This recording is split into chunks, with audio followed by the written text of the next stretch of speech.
All right, guys, I am back, and today I have chapters 5 and 6 for you. So go ahead and open your book to page 30, and we'll get started. Chapter 5, Ravi. The questions begin as soon as I step out of bus number 7A. How was your first day at Albert Einstein Elementary School, Ravi? My mother asks. Did you make any new friends? Do you have homework? Was the bathroom clean? How many other Indians are in your class? Asks Parima. Amma and Parima have been waiting for me at the bus stop. I could see them stretching their necks to find me even before the doors had opened. Amma takes my green backpack off my shoulder and carries it. Woo, I almost kicked over. All right, she carries it as we begin to walk towards our townhouse.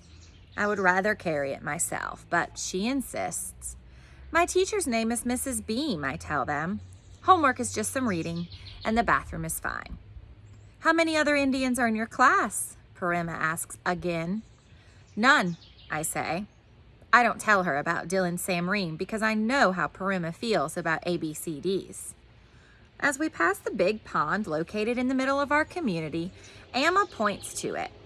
Promise me you won't go near that water, Ravi. You might fall in and drown, and I've heard there are leeches, warns Parima. The wind is blowing their saris. Amma holds on to hers with her right hand. Her left hand is still carrying my backpack. Did you eat your lunch? She asks. Please, Amma, can we just get home first? I will tell you everything, I say. I promise. Why can't you tell us now? Asks Parima. Did you not like the uppama, Ravi? Don't blame me. Didn't I say it was too lumpy? When Parima wants to make a point, she goes on and on about it, like the rotating end of an electric drill. Parima has a trick for that. He wears hearing aids, and when Parima gets going on one of her long rants, he just waits until she's not looking and shuts him off. Amma puts down my backpack. I can't believe what is happening. Right there in the middle of the street, she's checking my tiffin box to prove to Parima that I've eaten my lunch. A few kids walk by looking at us curiously. I bend my head embarrassed and stare at the spot between my sneakers. My glasses slip down my nose and I push them back up.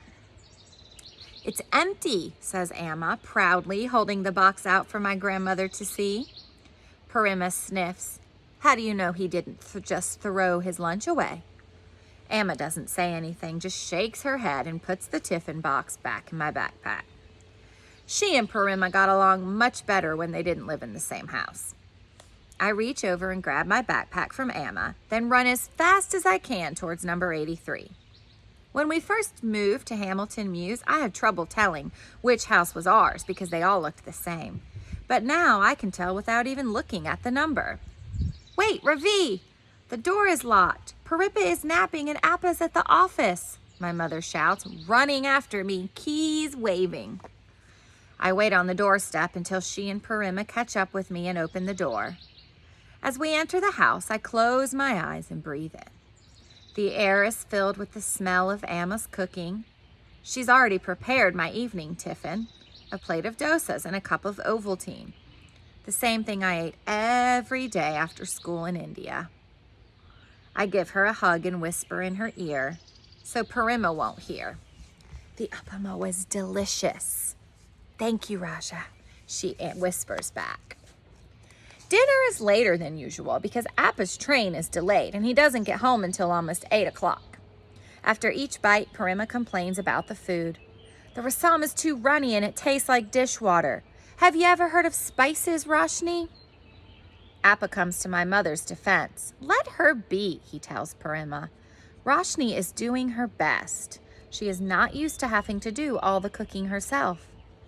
And I'm not used to having to eat her runny rasam, Parima snaps back at him. Did you know poor Ravi only had lumpy uppama for his lunch today? I glance at my mother and quickly change the subject. You know, most people at Albert Einstein Elementary School don't bring lunches from home, I say. They buy school lunch, which costs $2.50. Was it vegetarian? Asks Amma. I wouldn't take their word for it, Parima interrupts before I can answer. I heard their salad oil has lard in it. I decide not to tell them about the chicken fingers. All right, chapter 6, we're going to go back to Joe. Mom is parked at the curb waiting in the car when school lets out. Her old parking sticker from Mercy Hospital is still stuck to the windshield. She used to be a nurse there, but she and a bunch of other nurses got laid off right before Christmas last year. After that, everything changed. None of the other hospitals around here were hiring nurses, so Mom had to go on unemployment, and Dad took a job driving a truck route because it paid more than he was making at his old job at Walmart. At the end of August, when Mom found out Einstein was looking for a new lunch monitor, she applied for the job without even asking me first. "Hop in," she tells me, now leaning out the window. "No," I answer, too mad to even look at her. "I'm sorry, Joe," she says. "It was an accident. Force of habit. Would a slice of pizza make up for it?" I shake my head. She broke her promise big time. 1,000,000 slices of pizza isn't going to make up for that. "Hop in," she says again. "No," I tell her. "I'm walking home." Walking helps me think. Not that I really want to think about all the crummy stuff that happened today. Is it possible to have a worse first day of school? After my mom drives away, I hear someone calling my name. "Joe!" I turn around and see Mr. Barnes hurrying to catch up. "I was hoping I might run into you," he says. "How'd it go today?" I feel something hard swell up in my throat. For a minute, I'm scared I might start crying. But I swallow a couple of times and the feeling goes away. "It was okay, I guess," I tell him. "How do you like Mrs. Beam?" he asks. I shrug. "She's so shorter than me," I say. Mr. Barnes laughs and pulls a pack of sugarless gum out of his pocket. He offers me a piece, but I shake my head. Sugarless gum gives me a headache. "How's our old friend Mr. Samreen doing this year?" I think about the name Dylan called Mr. Barnes behind his back the day he brought the pink hacky sack to school, a word my mother would wash my mouth out with soap for saying. "He's not my friend," I say. "And no offense, but I don't think he's your friend either." "The world is full of Dylan Samreens, Joe," Mr. Barnes says, unwrapping a piece of gum and putting it in his mouth. "The trick is to not let them get to you." I wonder if Mr. Barnes has ever seen the look on the face of a zebra who's just stepped into a crocodile's mouth. "Thanks for the advice," I say. "If you want, I can write it down for you," Mr. Barnes says, pulling a pen out of his pocket. That hard thing swells up in my throat again. Mr. Barnes knows I have trouble remembering things unless they're written down. "That's okay," I tell him. "And by the way, I like your new tie." I wonder if anyone in Mr. Barnes's class this year will memorize his ties the way I did. Mr. Barnes looks at his watch. He says he's sorry he has to run to a faculty meeting, but that I should feel free to stop by his room any time to chat.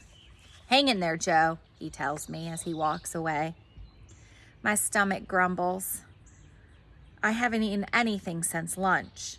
I think about my mother's offer to take me out for pizza, and I get mad at her all over again. How could she do that? Blow me a kiss right in front of everyone. What part of no corny mom stuff does she not understand? Normally, it takes me half an hour to walk home, but I'm not in any hurry today. Mia, my dog, is waiting for me at the door when I finally get there. She's so happy to see me, she falls all over herself, wagging her tail and trying to lick my face. "Cut it out, Mimi," I laugh, pushing her away. "Your breath smells like liver." Mom has been waiting for me, too. One of her cooking magazines is lying open on the couch next to her. I can tell she's been crying because her nose is red. "What took you so long, Joey?" she asks. I was beginning to worry. "Can't we talk?" "I don't want to talk," I say. I go into the kitchen, grab a couple of oatmeal cookies out of the jar on the counter, and pour myself a big glass of milk. Mia follows me upstairs to my room. I take off my sweatshirt, toss it on the floor, and shut the door. I'm starving, but I'd rather skip dinner than have to sit across the table from Mom after what she did.